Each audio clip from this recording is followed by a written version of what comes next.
हम महाकांत प्रसाद सब सुधी श्रोतागण आ दर्शक वृंद के प्रणाम करै छी।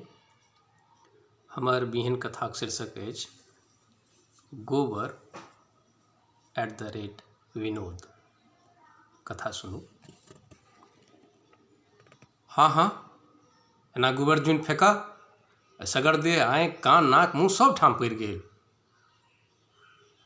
यौ अहाँके नहि बुझल अछि आइ धुरखेल थिकै। कोन धुरखेल?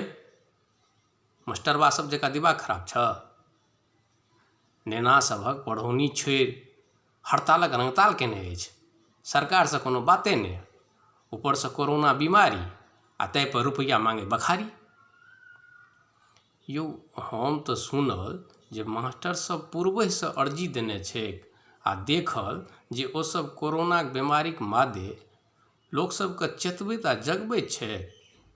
हे बेसी पंच नहीं बन। माथ में गोबरैला कटने छो आकि गोबर भरल छो? अरे रे छोड़, झक कुर्ता पर कादो धऽ देला।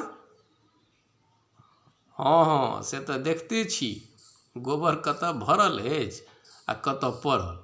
हम तऽ धुरखेल जानि कऽ एक रत्ती विनोद कयलहुँ अछि। धन्यवाद।